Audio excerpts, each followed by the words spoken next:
Hey, you're back with a Shot Knight here on my channel with another Buhurt Armored Combat topic. And today's question is Armored Combat just for alpha males?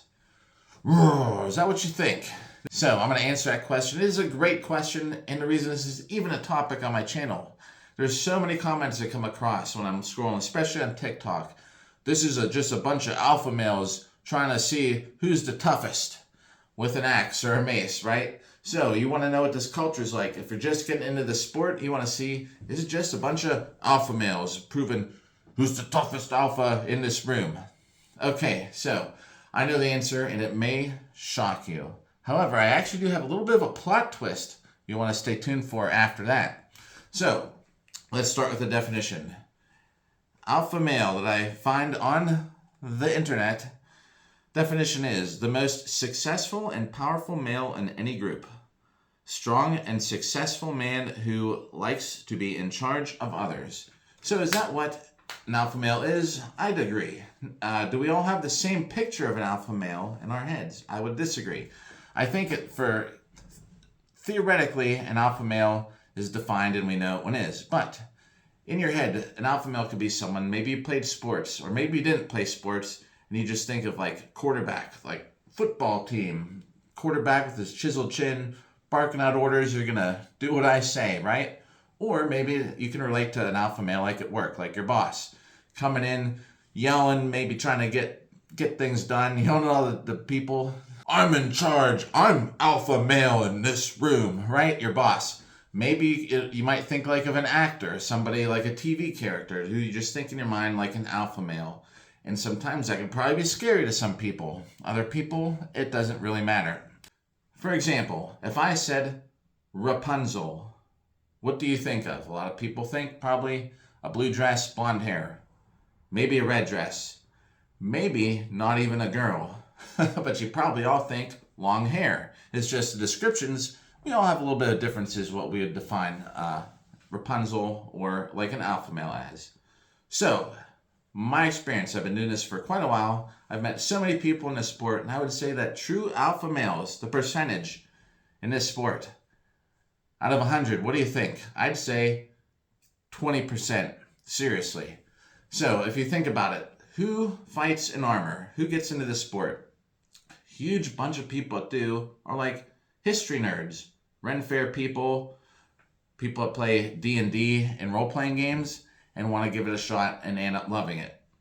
So, how many of those people do you think are alpha males? Probably not a lot. There's a good bit of people in here that are military. A lot of them, I would say, are probably like alpha males, and there are just some generally natural alpha males in the sport. But I think out of every 10 guys you'll come across, only 2 of them are true alpha males. Now, here's the thing.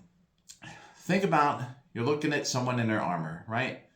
Everyone just looks big and tough. Half the time you can't see anybody's face. Some people are just like towering massive giants of steel, right? You can't see inside. People in the sport are generally not very athletic builds. There's a lot of people who just have like dad bods, who are skinny, who haven't ever played a sport in their life, and they just get out here and they fight in armor. And it's a very accepting sport. I would say out of most sports, there's probably the largest variety of people that come together to fight in armor. It's a great time to leave a comment or a like or share the video. It just helps me and my channel against this YouTube algorithm. Remember, I said there's going to be a little bit of a plot twist at the end, so hear me out just for like another minute. You're not going to get into the sport and come across a bunch of alpha males. So you take this huge person in steel armor. You can't see them at all. You just assume it's a big, powerful person, maybe, just because it's the nature of the sport is pretty violent, right? Compared to like you have these other sports out there like UFC, and these people in UFC are usually, I'd say, a larger percentage alpha males. However, a lot of times these people could be brand new. A lot of times they're not even really the ones in charge. You know who runs this sport? Who's in charge? People with experience, people with knowledge. There's a lot of people out here who have tons of knowledge and experience and run teams and run camps and things, and they're not by definition like a true alpha male. There's a lot of people in the sport you'll come across that are not overbearing, barking orders and things like that. It's nothing like that at all. So if you're just checking out the sport and you think, oh man, I don't know if I should try it. It's just a bunch of big dudes probably out there. It's not. I'm telling you right now. So here's the plot twist. The women's side, I think there's a lot of alpha females. I'd say the percentage is higher. I'd probably even say 40%. And the women are, I've never seen a women's sport where they're so close-knit and celebrate each other and lift each other up. But I'm telling you, I think there's a lot more what you would maybe consider like an alpha female in this sport. And there's nothing wrong with that. Everybody gets along. It's a pretty accepting sport. All right, so I hope I answered your question. Everyone on TikTok that says it's just a bunch of alpha males, you can forward them this video. If you haven't already, hit the like, subscribe. We're covering a lot more content on this channel. Things like this. All right, we'll catch you next video, everybody. Good night. Thanks for watching. Thanks for watching.